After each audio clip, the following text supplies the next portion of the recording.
permito ahora tratar con ustedes la OEA y los derechos humanos. Es indudable que desde su creación, el Sistema Interamericano de Derechos Humanos ha tenido importantes aciertos. Uno ha sido la creación de un mecanismo de salvaguarda de los derechos de los ciudadanos que hasta entonces se presentaban vulnerables frente a los excesos de los estados. Recordemos el rol destacado de la Comisión Interamericana en la década de los 80, en ocasión de las denuncias por los casos de desapariciones y delitos de lesa humanidad cometidos por las dictaduras latinoamericanas de esa época. De igual manera, podríamos, en tiempos más recientes, citar las medidas cautelares dictadas en contra de las detenciones en Guantánamo. Sobre este tema, la Comisión ha hecho importantes pronunciamientos y le ha prestado especial atención en numerosos informes, resoluciones y solicitudes de audiencia. En una región que todavía no había alcanzado el desarrollo institucional para garantizar el disfrute pleno de los derechos fundamentales de las personas en su territorio, el Sistema Interamericano de Derechos Humanos se convirtió en una especie de guía que permitió a los estados establecer un régimen de garantías a la protección efectiva de los derechos fundamentales. Como resultado de este ordenamiento, los países de la región han tenido importantes avances en materia de derechos humanos. Sin embargo, la realidad deja entrever la persistencia de grandes desafíos. Hace tan solo unos días tuvo lugar en esta misma ciudad de Washington un evento organizado por el Inter-American Dialogue bajo el título de Reforma al Sistema de Derechos Humanos, Desafíos y Posibilidades. En ese evento, un grupo de expertos de la Universidad de Notre Dame, entre los que se encontraban los profesores Paolo Carrozza y Doug Castle, discutía sobre lo que ellos denominaron como situación de crisis en la que se encuentra el Sistema Interamericano de Derechos Humanos, la necesidad de llevar a cabo una reforma integral y la idoneidad del momento para discutir a profundidad los posibles cambios. Uno de esos desafíos que enfrenta el Sistema Interamericano de Derechos Humanos es el relativo a la participación de los estados dentro de sus mecanismos institucionales. De los 35 estados que conforman la OEA, 13 no han reconocido la competencia de la Corte Interamericana de Derechos Humanos. Antigua y Barbuda, Bahamas, Belice, Canadá, Estados Unidos, Grenada, Guyana, Saint Kitts and Nevis, Saint Vincent y las Granadinas, Santa Lucía y Surinam nunca han formado parte de este sistema, mientras que Trinidad y Tobago y Venezuela se han retirado del mismo. El hecho de que aproximadamente un tercio de los Estados miembros de la OEA no haya suscrito ni ratificado la Convención Americana sobre Derechos Humanos afecta el alcance y la eficacia del sistema en la región. En cuanto a la ejecución de las decisiones de los órganos del sistema, cuando la Corte Interamericana de Derechos Humanos ordena modificaciones del derecho interno, la tasa de cumplimiento alcanza únicamente el 20% de los casos. El 80% no le presta ninguna atención a las decisiones de la Corte Interamericana. En el 2008, cuando la Corte estableció condena en 100 de 105 casos conocidos contra estados, solamente 6 de esas decisiones, 6 de 100, fueron cumplidas. Según el informe anual del 2013 de la Corte Interamericana, en ese año, es decir, el año pasado, el número de casos sometidos por la Comisión Interamericana fue menor que en los 4 años anteriores. Durante las últimas décadas, Brasil, Ecuador, Nicaragua, Perú, Trinidad y Tobago y Venezuela han suspendido el pago de las cuotas a la organización, han retirado sus embajadores temporalmente y han amenazado con retirarse, o de hecho se han retirado del sistema interamericano. Todo esto refleja una situación dramática y preocupante. Significa una erosión de la autoridad de la Corte, un desconocimiento de hecho a sus facultades para actuar como órgano jurisdiccional y una percepción de declive e irrelevancia. Y me permito ahora tratar el caso de la República Dominicana. Nuestro país República Dominicana, se ha visto colocado durante las últimas semanas en el epicentro de un debate acerca de los derechos humanos, motivado por una reciente sentencia de la Corte Interamericana de Derechos Humanos. En su fallo, la Corte Interamericana dispuso que el Estado dominicano debía adoptar, cito, las medidas necesarias para dejar sin efecto toda norma de cualquier naturaleza, sea esta constitucional, legal, reglamentaria o administrativa, así como toda práctica o decisión o interpretación que establezca o tenga por efecto que la estancia irregular de los padres extranjeros motiva la negación de la nacionalidad dominicana a las personas nacidas en el territorio de la República Dominicana, termina la cita. En otras palabras, la Corte Interamericana de Derechos Humanos ordena a la República Dominicana reformar su Constitución y sus leyes a los fines de otorgar la nacionalidad dominicana a las personas nacidas en nuestro territorio sin importar el estatus migratorio de sus padres. Eso que ordena la Corte Interamericana sería posible aquí en los Estados Unidos, donde todo el que nace en este territorio es automáticamente y de pleno derecho norteamericano. Lo mismo ocurriría en Canadá o en varios de los estados de América Latina y el Caribe que admiten el sistema del jus solis incondicional. Sin embargo, no ocurriría lo mismo en la República Dominicana, donde no existe el jus solis automático y por consiguiente no se adquiere la nacionalidad dominicana por el simple hecho de haber nacido en nuestro territorio. Por supuesto, en este sistema de reconocimiento de la nacionalidad, la República Dominicana no se encuentra sola.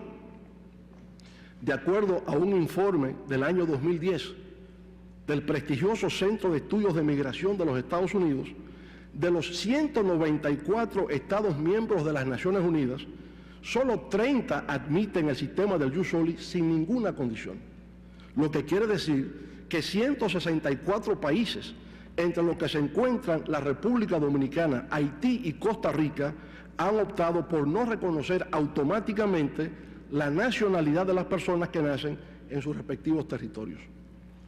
A nivel mundial, la tendencia de los países ha sido la de restringir el otorgamiento de la nacionalidad de forma automática. Esto se debe principalmente al volumen de la inmigración que ha hecho insostenible para algunos estados continuar con el jus solis incondicional. Por lo tanto, podemos ver que existe una multiplicidad de sistemas legales y legítimos en el derecho internacional y no un modelo único de validez universal que otorgue la nacionalidad a una persona por la vía del jus solis, esto es, por el solo hecho de haber nacido en un territorio determinado. La negación del derecho que tiene República Dominicana de no adoptar este sistema constituye una clara vulneración de la soberanía de nuestro país.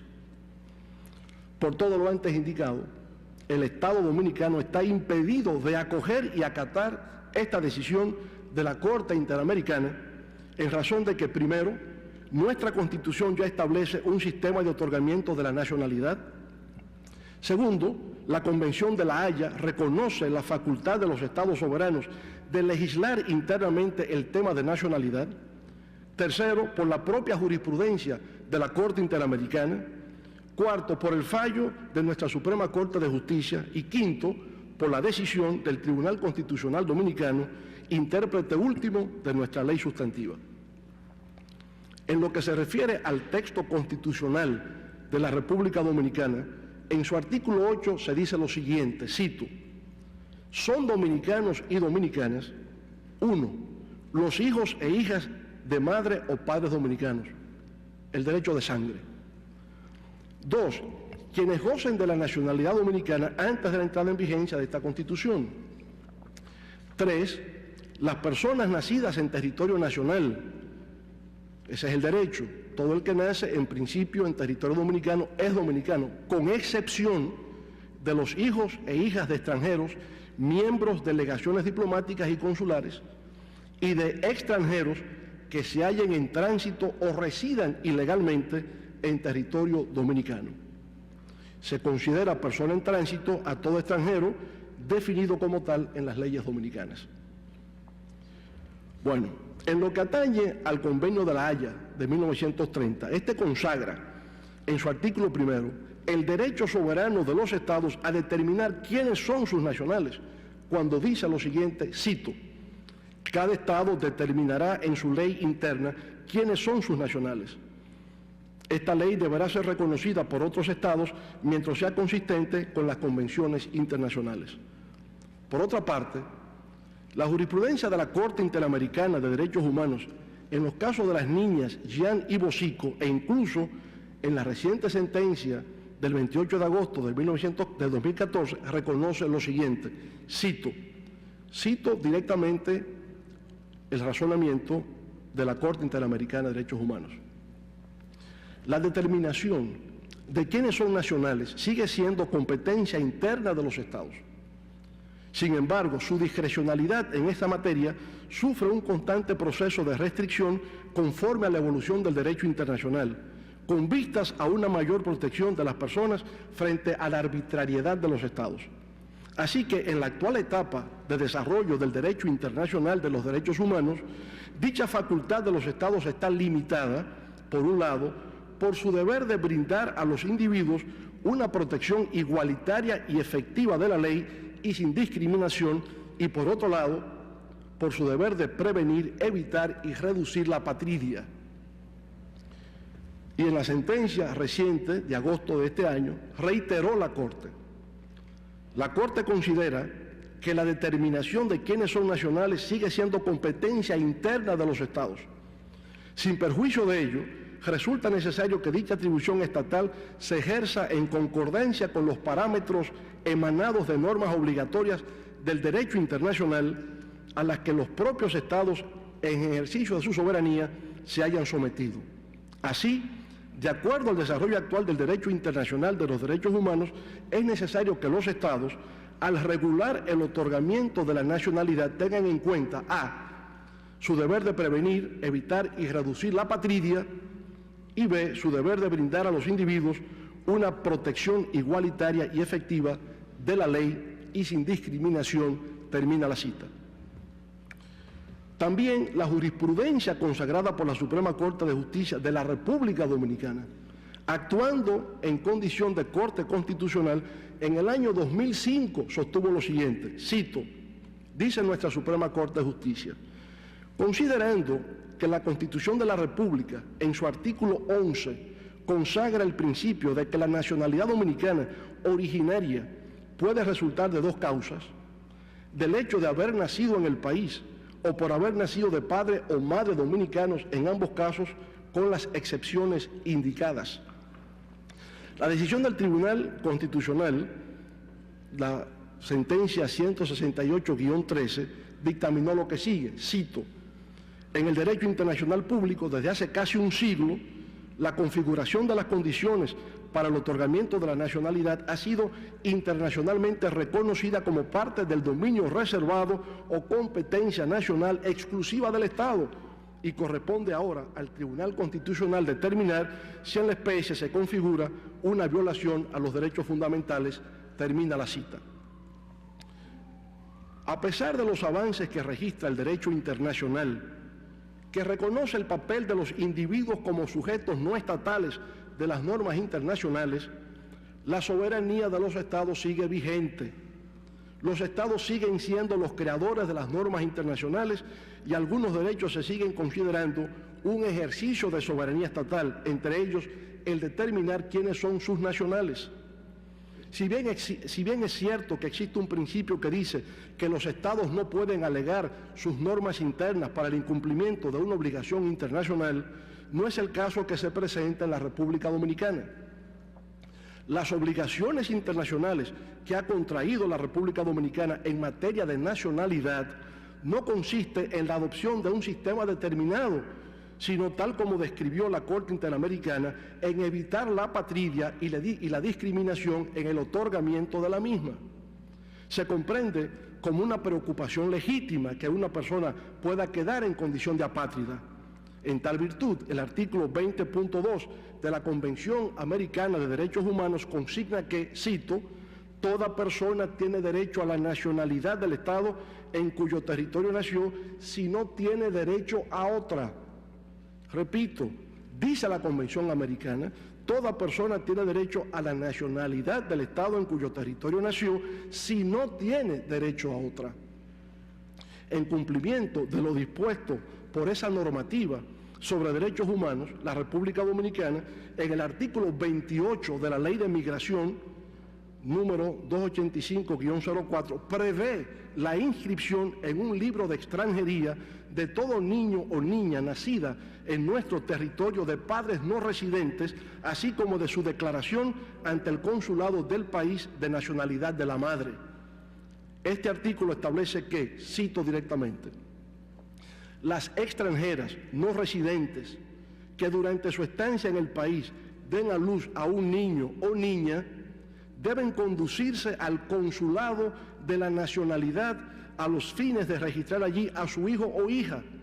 En los casos en que el padre de la criatura sea dominicano, podrá registrar la misma ante la correspondiente oficialía del Estado Civil dominicana, conforme disponen las leyes de la materia.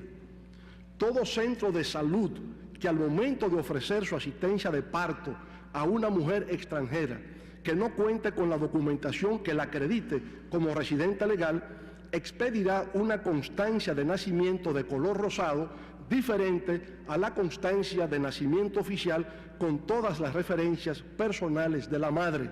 Termina la cita.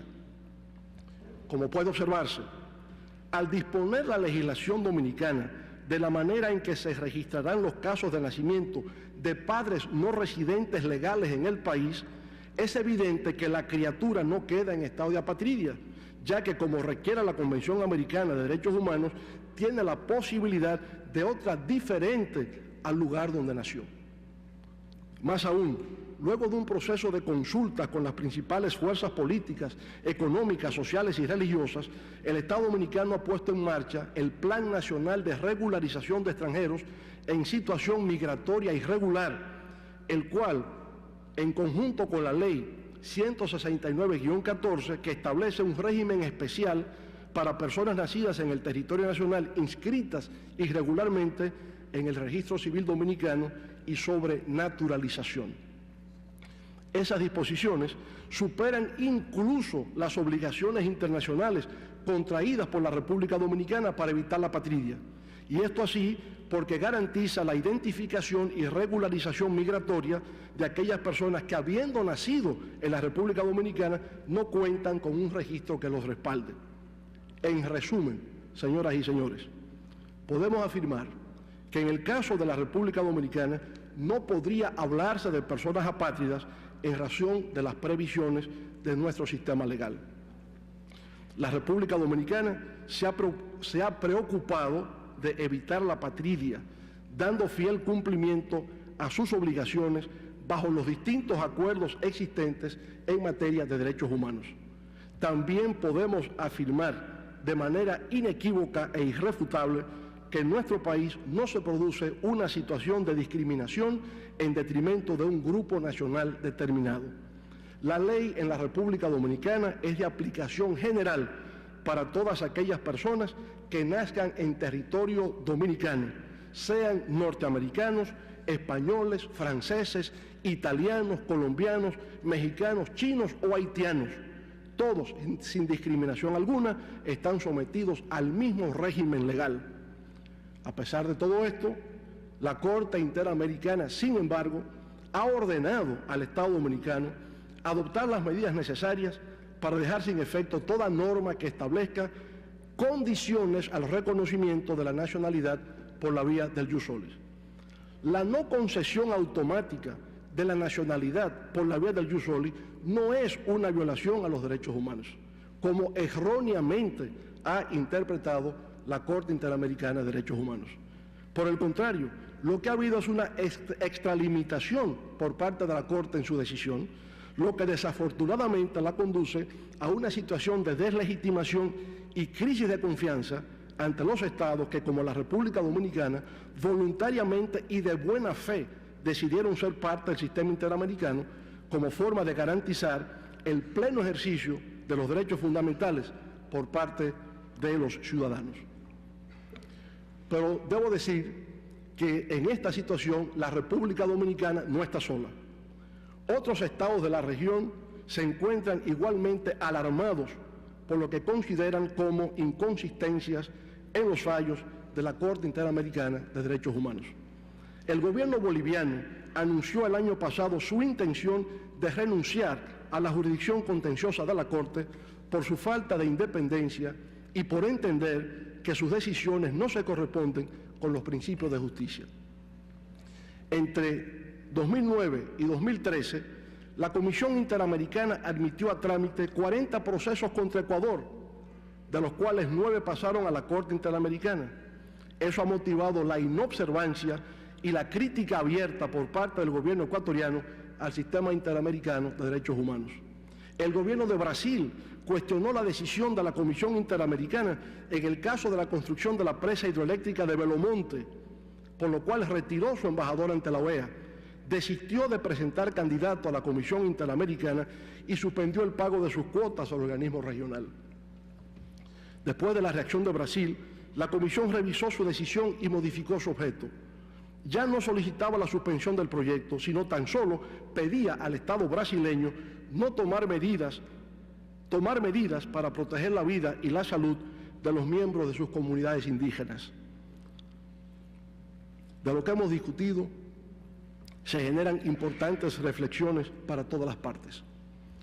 Para los Estados es importante reconocer que un sistema interamericano de derechos humanos fortalecido y efectivo es un contrapeso necesario para evitar cualquier arbitrariedad en contra de los ciudadanos que pudieran verse sin una vía de acceso a los sistemas judiciales que les garantice una decisión justa. Para la OEA y las organizaciones que conforman su sistema de derechos humanos, es vital recordar que los estados latinoamericanos actuales representan democracias, no las dictaduras del pasado, y por consiguiente deben ser percibidos como aliados que se han presentado voluntariamente y han asumido un compromiso con la causa de la protección de los derechos humanos. La imposición de términos por parte de la Comisión y de la Corte Interamericana de Derechos Humanos que vayan más allá del mandato dado por los mismos estados solo ocasionará la falta de legitimidad, credibilidad y confianza en sus instituciones, el incumplimiento de sus fallos y eventualmente la renuncia por parte de los gobiernos a someterse a sus respectivas competencias. Así como al término de la Guerra Fría, la OEA pudo renovarse y avanzar en el cumplimiento de una agenda que se concentró fundamentalmente en la promoción de la democracia y la protección de los derechos humanos. En la actualidad, en esta segunda década del siglo XXI, esta organización se ve compelida, una vez más, a repensar sus objetivos, a rediseñar sus instituciones y a relanzarse por nuevas áreas que garanticen a los pueblos de la región paz, seguridad, prosperidad y bienestar. Estamos convencidos que con la experiencia acumulada, el talento disponible y la voluntad política necesaria, la Organización de Estados Americanos logrará sobreponerse a todas las vicisitudes, salir triunfante en todas las dificultades, escribir nuevos capítulos de gloria que hagan realidad el sueño del libertador Simón Bolívar de tener una región unida, trabajando en común para lograr un porvenir lleno de esperanzas y dignidad para nuestros pueblos. Muchas gracias.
aquellos no victimizados, supuestamente teniendo todas las respuestas que nos tienen que indicar el camino a seguir, y asumiendo que tienen absoluta ausencia de responsabilidad en su situación de víctimas.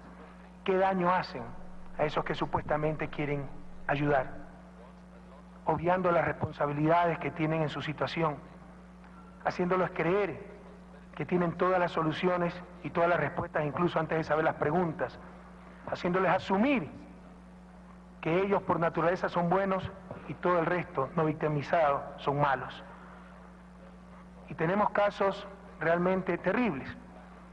En Ecuador, el caso Sarayaco, comunidad indígena de la Amazonía, que en el 2003, antes de nuestro gobierno, durante el 2002-2003, se atropellaron sus derechos y sin consulta previa entró una petrolera extranjera a trabajar en su territorio. Pusieron la respectiva denuncia, nuestro gobierno ha aceptado ese reclamo, está dispuesto a dar las compensaciones del caso, se pusieron medidas cautelares por parte de la Corte que se han tratado de cumplir de buena fe, y nosotros invitamos a la Corte, me parece por primera vez que visiten territorio uno de estos casos, y recibimos hace pocas semanas a la Corte Interamericana en Sarayaku para explicarles lo que habíamos hecho para cumplir las medidas cautelares en la medida de lo posible, hay cosas que era imposible cumplir, y para decir que a pesar de que no fue nuestro gobierno ese atropello a los derechos Sarayaku, estamos dispuestos a reconocer el error del Estado y a compensar a la comunidad Sarayaku.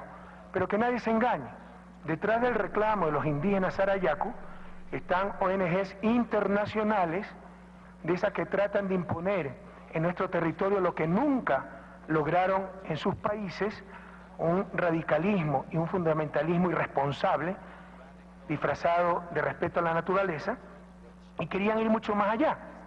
Lo que en verdad querían no era la compensación, las disculpas del Estado, sino impedir la 11ª ronda petrolera e imponer el gravísimo principio de consentimiento previo, diferente al de consulta previa, que es el que establecen los tratados internacionales y particularmente el de la Organización Internacional del Trabajo.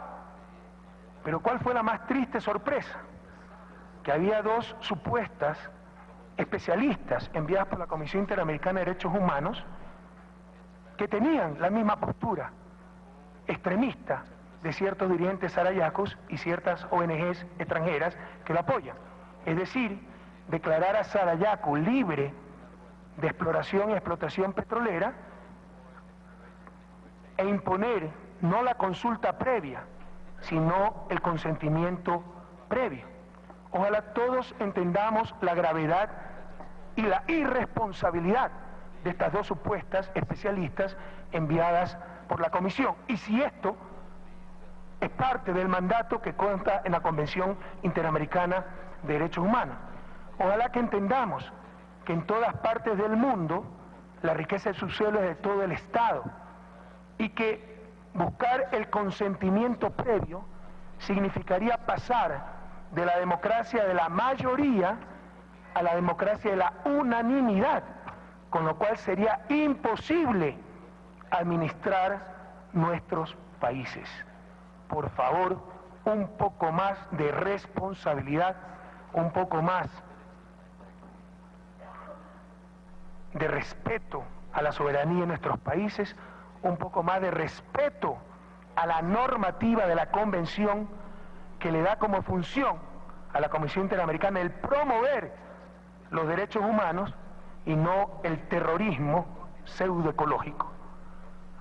Con ese espíritu no jurídico, sino ONGcista, y considerándose por encima de los estados soberanos, la CID asume cruzadas reales o imaginarias. El Estado, las autoridades públicas, siempre son los enemigos. Los periodistas, los medios de comunicación, siempre son las víctimas y los perseguidos, sin alcanzar a entender que cualquier poder es capaz de atentar a los derechos humanos, entre ellos el poder informativo. Y ya basta de este relativismo moral. Debemos luchar contra los verdaderos atentados a los derechos humanos que se cometen a diario en nuestra América. Por ejemplo, la patraña de juzgamiento a 5 hermanos latinoamericanos cubanos en Miami, con una pantomima de juicio. Antonio Guerrero Rodríguez, 22 años, condenado a prisión. Gerardo Hernández, 2 cadenas perpetuas, más 15 años de prisión. Fernando González, 18 años de prisión. Ramón Labañino, 30 años de prisión. René González, 15 años de prisión, ya cumplió 12 años preso y está en 3 años de probatorio. Los verdaderos problemas de derechos humanos, lo que están sufriendo los migrantes latinoamericanos en España, con las hipotecas, perdiendo su casa, quedando endeudados, una muestra de tal vez el más grave atentado de derechos humanos que sufre no solo nuestra América, sino el mundo, la absoluta supremacía del capital sobre los seres humanos. En esa clase de sistemas, todo el riesgo está sobre el ser humano, cuando el riesgo debería estar al menos compartido, y si no, sobre el capital. Se hicieron préstamos en base a la valoración que el mismo banco hacía de las casas, 200.000 euros. Se prestaban los 200.000 euros.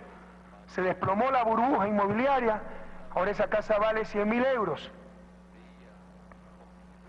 De acuerdo al mercado.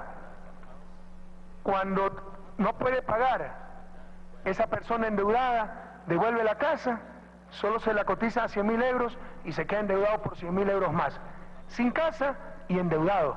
Cuando la hipoteca, si es hipoteca, debería extinguir la deuda. Esos son los problemas latentes que tenemos de derechos humanos a nivel latinoamericano y mundial. ¿Y qué ha dicho la Comisión y el sistema interamericano sobre estos crímenes? La criminalización de la migración, un completo atentado contra el derecho humano a la movilidad. ¿Qué decimos frente a una globalización que busca cada día mayor movilidad de capitales, de mercancías, pero criminaliza la principal movilidad, la movilidad de los seres humanos? ¿O qué dicen de la depredación de nuestro medio ambiente? Sin ninguna compensación a los países que generamos bienes ambientales y que sufrimos los impactos del cambio climático, produciéndose así centenas de miles de refugiados climáticos. Si la situación fuera la inversa, si los países pobres fuéramos los consumidores de bienes ambientales y los países ricos fueran los productores de esos bienes con la selva amazónica, ya hasta nos hubieran invadido en nombre de la civilización, de los derechos, para que paguemos una compensación por el consumo que estamos haciendo. ¿Cuándo se concretará aquello? En paz, en armonía, por conciencia, reconociendo el aporte a la vida en la tierra con la generación de bienes ambientales de los países pobres. Recuerden, todo poder puede atentar contra los derechos humanos. ¿Qué se ha dicho sobre las farmacéuticas? Que para rentabilizar una inversión no le importa que la diferencia entre la vida y la muerte sea unos cuantos dólares. ¿Y qué se ha dicho sobre los medios de comunicación? Que nos manipulan día a día, y al ser la información no solo un bien público, un derecho, tiene que ser garantizada la excelencia de esa información. Pero al haber incompatibilidad entre negocio con fines de lucro y provisión de un derecho, y hacer esta información un bien público sin precio explícito, lo que hacen los medios no es entregar información a los ciudadanos, sino, como dice Ignacio Ramonet, entregar ciudadanos a los auspiciantes. Porque mientras más ciudadanos capten con su información, más cotizan con los auspicios y la publicidad. Y si para eso es necesario escandalizar, mentir, engañar, manipular, tener una información de pésima calidad, lo importante son esos auspicios. ¿Qué decimos frente a la calidad de la información? Frente a la discrecionalidad de la información. Porque, como dijo ese valiente periodista ecuatoriano Carlos Ochoa, para los medios comerciales hay 3 clases de noticias. Las que presentan de vez en cuando para decir que hay libertad de expresión, las que nunca presentan porque perjudica sus intereses, y las que se inventan para hacer daño a quienes consideran sus adversarios, particularmente los gobiernos que no nos sometemos a su poder. Y aquí también tenemos muchas pruebas. Y todo lo que estoy diciendo aquí voy a pedir que lo ponga en la página web de la Presidencia para que cualquier ciudadano de América y del planeta pueda verificar las fuentes que estoy utilizando. En otro de los tantos Wikileaks, que nunca fue dado a conocer por la prensa comercial, Wikileaks 16-122-1 de la Embajada de Estados Unidos, se puede ver los arreglos mafiosos entre dos grupos, denunciados por la propia embajada, entre dos poderosos grupos comunicacionales del Ecuador, el grupo EGAS y el grupo Isaías, para no sacarse entre ellos los trapos sucios. Esa es la información que recibimos los ecuatorianos y los latinoamericanos. Ya basta tratar de tapar el sol con un dedo. En Venezuela, cuando después del golpe de Estado en abril del 2002, el presidente Chávez era restituido en sus funciones por presión de todo un pueblo, las cadenas privadas opositoras al gobierno comenzaron a transmitir dibujos animados. Es que algo tan grotesco tiene que quedar en impunidad. ¿Qué dijo sobre esto la Comisión Interamericana de Derechos Humanos? ¿Es esto libertad de expresión? ¿Esta descarada manipulación de la información? Pero no solo aquello. ¿Cuándo fue el golpe de Estado? 11 de abril. Tengo una carta del 13 de abril donde le llaman excelentísimo señor José Rodríguez Iturbe, ministro de Relaciones Exteriores, al potencial ministro, canciller de la dictadura, que todavía ni siquiera estaba designado, y ya lo llamaban excelentísimo señor José Rodríguez Iturbe. Tengo el honor de dirigirme a su excelencia, el dictador era excelencia, en nombre de la Comisión Interamericana de Derechos Humanos, en la oportunidad de hacer de su conocimiento que la Comisión ha recibido una comunicación respecto a la situación de los derechos humanos del señor, ya no era presidente para la Comisión, Hugo Chávez Frías. Pese a lo descarado del golpe de Estado, 11 de abril, 13 de abril, la Comisión llamando su excelencia a los dictadores y señor al presidente legítimo. Esta comunicación la firma Santiago Cantón, secretario ejecutivo de la Comisión Interamericana de Derechos Humanos. Aquí también la podemos poner en la página web, la encuesta hecha por una universidad privada, Universidad de las Américas de Ecuador, a periodistas. 78% de los consultados consideran que la amenaza a la restricción de la libertad de expresión proviene de los grupos de poder. 32% de los consultados creen que la amenaza viene de los dueños y directores de los medios. 17% mencionan que la amenaza proviene de los anunciantes. 38% dice que la autocensura se da por el miedo a perder los trabajos y el 44% no publica por temor a los dueños de las empresas de comunicación. En Ecuador, al igual que en América Latina, tiene razón la relatora de la libertad de expresión. Existe autocensura. Lo que no dicen es que existe autocensura por parte de los dueños de esos negocios dedicados a la comunicación. Pero